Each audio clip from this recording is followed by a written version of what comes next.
Assalamualaikum warahmatullahi wabarakatuh. Halo semuanya, perkenalkan kami adalah Kelompok 1 Statistika SS02. dan kami akan memaparkan rancangan proyek penelitian statistika kelompok kami. Sampai jumpa.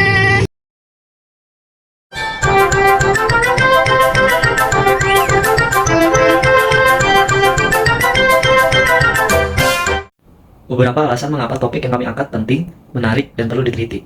1. Pentingnya pembayaran digital dalam transformasi ekonomi.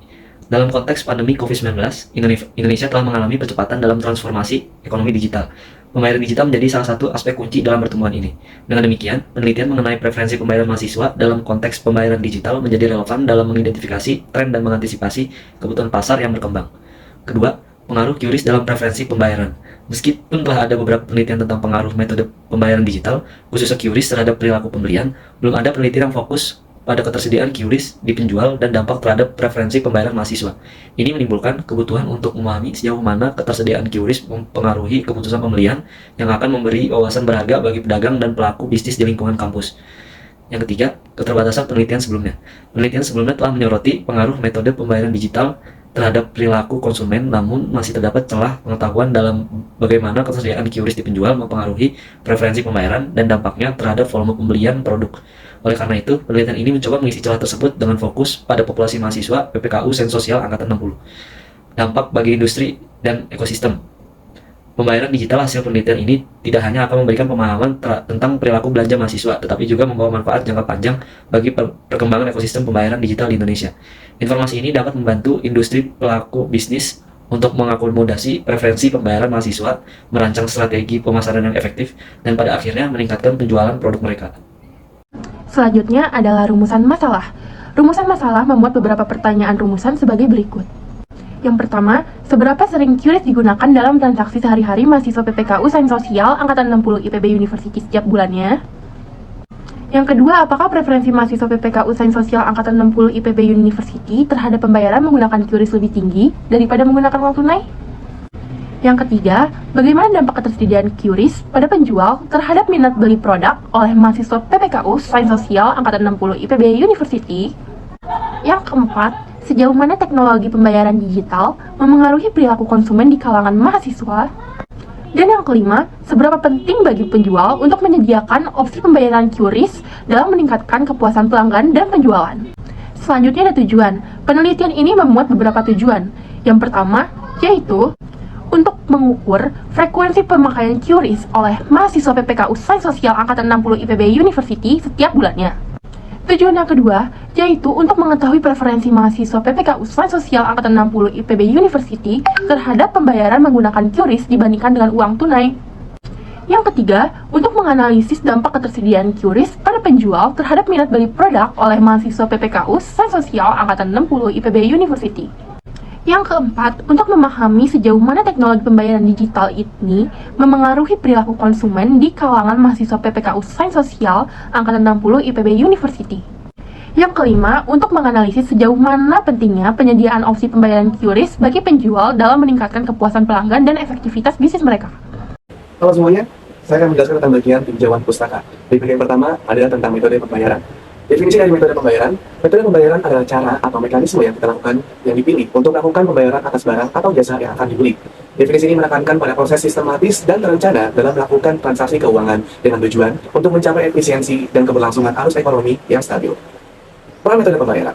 Metode pembayaran memiliki peran krusial dalam memperlancar proses transaksi dan memastikan keberlangsungan arus ekonomi yang stabil. Pemilihan metode pembayaran yang tepat menjadi penting untuk memastikan efisiensi dan keamanan dalam proses pembayaran. Selanjutnya, tentang sistem pembayaran tunai dan non-tunai. Sistem pembayaran secara umum terdiri dari instrumen pembayaran tunai dan juga non-tunai. Instrumen tunai meliputi uang kapal, yaitu uang kertas dan juga uang logam, yang merupakan alat pembayaran yang sah dalam suatu negara. Sedangkan instrumen non-tunai mencakup kartu kredit, kartu debit, dan uang elektronik yang memungkinkan untuk melakukan pembayaran tanpa uang tunai melalui teknologi modern. Kemudian tentang peran instrumen pembayaran non-tunai. Instrumen pembayaran non-tunai seperti kartu kredit, kartu debit, dan uang elektronik memiliki peran yang signifikan dalam sistem pembayaran modern. Mereka menawarkan fleksibilitas, kemudahan, dan efisiensi dalam bertransaksi, serta mendukung keamanan dalam sistem pembayaran secara keseluruhan. Selanjutnya yaitu QRIS atau Quick Response Code Indonesian Standard. QRIS atau Quick Response Code Indonesian Standard adalah standar kode QR nasional yang diluncurkan oleh Bank Indonesia dan Asosiasi Sistem Pembayaran Indonesia atau ASPI pada 17 Agustus 2019. Tujuannya adalah untuk memfasilitasi masyarakat dalam melakukan pembayaran menggunakan kode QR di Indonesia. Nah, jadi apa tujuan utama dari diadakannya QRIS? Tujuan utama dari diadakannya QRIS adalah untuk mempermudah dan mempercepat transaksi digital bagi masyarakat. Dengan QRIS, para pedagang tidak lagi perlu menyediakan banyak aplikasi pembayaran atau e-wallet, melainkan hanya perlu menyediakan satu QR code di toko mereka. Ini memudahkan konsumen untuk melakukan pembayaran menggunakan berbagai aplikasi e-wallet yang tersedia di ponsel mereka. Selanjutnya, manfaat QRIS bagi pengguna dan pedagang. Standarisasi kode QR melalui QRIS memberikan manfaat yang signifikan bagi pengguna aplikasi seperti kemudahan, kepraktisan, efektivitas, dan keamanan transaksi sehingga para pedagang yang menggunakan QRIS merasa proses transaksinya lebih praktis sehingga dapat meningkatkan potensi penjualan, mengurangi risiko uang palsu, memungkinkan untuk melihat catatan transaksi harian, meningkatkan branding usaha, dan mengurangi kesalahan manusia dalam melakukan transaksi. Selanjutnya yaitu jenis media tampilan QRIS. Metode QRIS pada Merchant Payment Method atau MPM memiliki dua jenis media tampilan yang berbeda, yaitu metode statis dan dinamis. Metode statis sendiri yaitu menggunakan QR code yang sama untuk setiap transaksi dan biasanya akan ditampilkan melalui stiker atau media lainnya. Sedangkan untuk metode dinamis menampilkan QR code yang berbeda untuk setiap transaksi dan biasanya dicetak melalui struk yang menggunakan mesin EDC dengan QR code yang sudah mengandung nominal pembayaran yang akan dibayar. Keputusan pembelian. Definisi dari keputusan pembelian merupakan tahap yang dilalui oleh konsumen dalam menentukan pilihan produk atau jasa yang ingin mereka gunakan, mulai dari proses pemilihan hingga terjadinya transaksi pembelian. Lalu, faktor-faktor apa saja yang mempengaruhi keputusan pembelian? Nah, dalam hal ini terdapat beberapa faktor. Yang pertama, latar belakang konsumen dan preferensi konsumen terhadap produk, merek, waktu, jumlah, dan metode pembayaran yang paling sesuai dengan kebutuhan mereka. Nah, sebelum itu mereka juga harus melalui tahapan dan proses dalam menentukan keputusan pembelian. Hal ini terbagi menjadi beberapa proses, yaitu mulai dari pengenalan kebutuhan atau masalah, pencarian informasi, pemilihan alternatif, hingga keputusan pembelian dan perilaku pasca pembelian. Setiap tahapan ini tentunya memiliki peran penting dalam membentuk keputusan akhir konsumen dalam membeli suatu produk atau jasa. Lalu ada peran pemasar. Pemasar tentunya harus memahami bagaimana faktor-faktor tersebut mempengaruhi perilaku pembelian konsumen. Dengan memahami faktor-faktor tersebut, pemasar dapat merancang strategi pemasaran yang tepat untuk memenuhi kebutuhan dan preferensi konsumen. Sekarang ada metodologi. Satu, data. Jenis data. Jenis data yang dikumpulkan yaitu data primer. Data primer adalah data yang dikumpulkan secara langsung dari sumber pertama atau asli. Hal ini berarti data tersebut diperoleh langsung dari sumber yang memproduksi atau mengalami fenomena yang diamati, tanpa melalui interpretasi atau penilaian oleh pihak lain. Metode pengambilan data. Data primer yang diperoleh dalam penelitian ini menggunakan kuesioner yang dibagikan kepada responden. Kuesioner adalah daftar kumpulan pertanyaan terstruktur yang dirancang secara sengaja atau memperoleh informasi dari responden yang disesuaikan dengan tujuan penelitian. Kuesioner yang digunakan dalam penelitian adalah kuesioner dalam pertanyaan tertutup.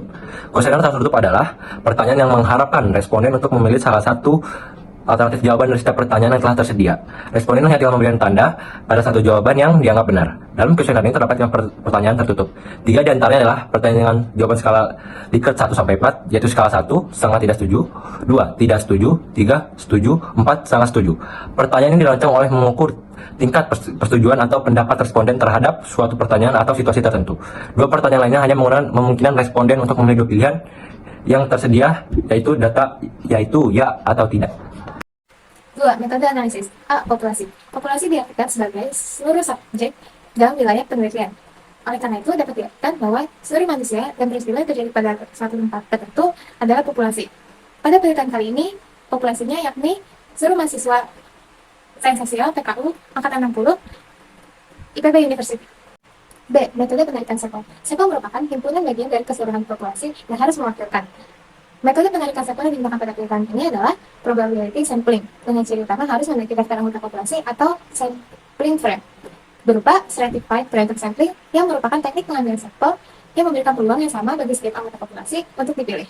Penarikan sampel berupa pemilihan 10 responden dari masing-masing kelas sains sosial yang berjumlah 11 kelas, sehingga sampel penelitian yang akan diambil berjumlah 110 orang. Nah, untuk jenis pendekatan yang digunakan dalam penelitian ini adalah pendekatan statistika deskriptif.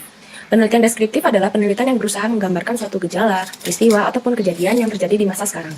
Pendekatan deskriptif digunakan untuk memberikan gambaran faktual secara jelas mengenai pengaruh ketersediaan kris pada penjual terhadap minat beli produk oleh mahasiswa PPKU Sains Sosial Angkatan 60 IPB University. Pendekatan deskriptif juga digunakan untuk menjelaskan secara detail dan akurat mengenai data hasil penelitian yang telah didapatkan. Tujuan dari pendekatan ini adalah untuk menjabarkan permasalahan yang ada di lapangan, serta mengetahui pengaruh ketersediaan kris pada penjual terhadap minat beli produk oleh mahasiswa PPKU Sains Sosial Angkatan 60 IPB University. Seperti seberapa sering menggunakan kris, preferensi antara tunai atau kris, sejauh mana kris mempengaruhi minat beli produk, kepraktisan kris dibandingkan metode pembayaran lain, kendala saat menggunakan kris, dan apakah setiap penjual harus menyediakan opsi pembayaran kris. Selanjutnya, data akan diolah ke dalam bentuk grafik dan disajikan ke dalam infografis sehingga memudahkan untuk mendeskripsikan dan memahami data yang didapat dalam penelitian pengaruh ketersediaan kris pada penjual terhadap minat beli produk oleh mahasiswa PPKU Sains Sosial Angkatan 60 IPB University. Terima kasih telah mendengarkan sampai akhir. Jika ada pertanyaan yang ingin ditanyakan, silakan ketik di kolom komentar ya. Cukup sekian dan terima kasih.